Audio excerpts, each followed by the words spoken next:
Hello বন্ধুরা,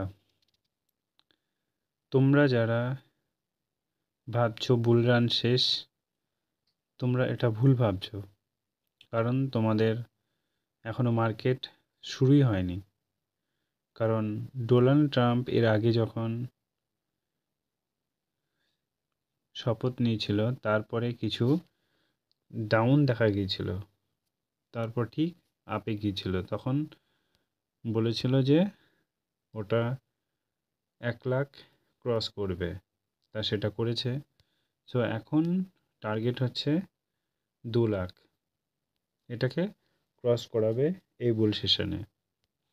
so don't panic, যারা এখানে ইনভেস্ট করেছো, এখানে কোনো লস যাবে না। কারণ ডে বাই ডে এখানে প্রতিদিন ইনভেস্ট হচ্ছে মিলিয়ন, ঠিক আছে। এখানে বিটিসির প্রাইস হচ্ছে 105, মানে 1,05,000। এটা বুল সেশনে মোটামুটি 2 লাখ ক্রস করবে। আর ইথেরিয়াম যেটা, সেটা মোটামুটি এটা 3,000 আছে, $3,000 আছে। এটা মোটামুটি $10,000 পৌঁছাবে এই বুল সেশনে। আর তোমার এখানে এই যে সোলানা, এটা মোটামুটি $1,000 পৌঁছাবে। সো তোমরা যারা ভাবছো বুল রান শেষ হয়ে গেছে, ওয়েট করো 1 মাস। এখানে প্রচুর ভালো কিছু দেখা যাবে। এছাড়া তোমরা টিআরএক্স, দুর্দান্ত একটা কয়েন। এছাড়া সুই, দুর্দান্ত একটা কয়েন, এখান থেকে ভালো প্রফিট তোমরা জেনারেট করতে পারবে। টোন কয়েন ভালো একটা জেনারেট করতে পারবে। এছাড়া তোমরা শিবা ইনু কয়েনটা দেখতে পাচ্ছ, এটার প্রাইস হচ্ছে 0.00002015। এখানে ইনভেস্ট করলে আশা করব একটা দুর্দান্ত প্রফিট তোমরা দেখতে পাবে। যদিও তোমরা এটা ইনভেস্ট করবে সেটা নিজের রিস্কে। পেপে কয়েনটা দেখতে পাচ্ছ, 5টা জিরো, তারপর হচ্ছে 1497। এখানে বুল সেশনে দুর্দান্ত প্রফিট আসবে। চলো আমরা একটু মিম কয়েনের দিকে যাই।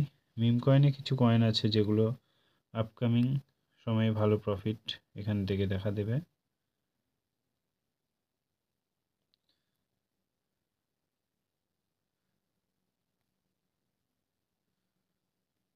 বুল রানে ট্রাম্প কয়েনটা দেখতে পাচ্ছ ডে বাই ডে ডিক্রিজ হচ্ছে।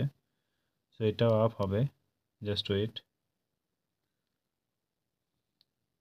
যারা মিলানা একটা কয়েন নতুন, যেটা ডোনাল্ড ট্রাম্পের ওয়াইফ, ঠিক আছে, ডে বাই ডে এটাও ডাউন হচ্ছে। কারণ এখন মার্কেটে তুমি যদি ব্যাংকে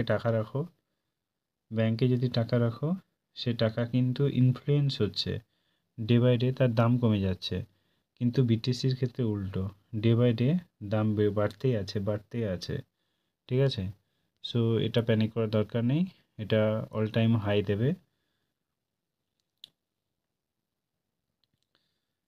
চলো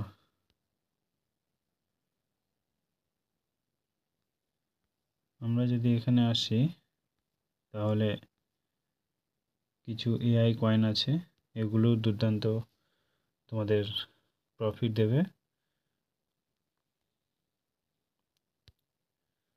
যারা চ্যানেলে নতুন, অবশ্যই চ্যানেলটিকে সাবস্ক্রাইব করে দিও। কারণ এখানে টেকনিক্যাল অ্যানালিসিস যদি তোমরা না শেখো, তাহলে প্রফিট করা সত্যিই ডিফিকাল্ট এখানে। সো আজকে এই পর্যন্তই। Thank you, all the best.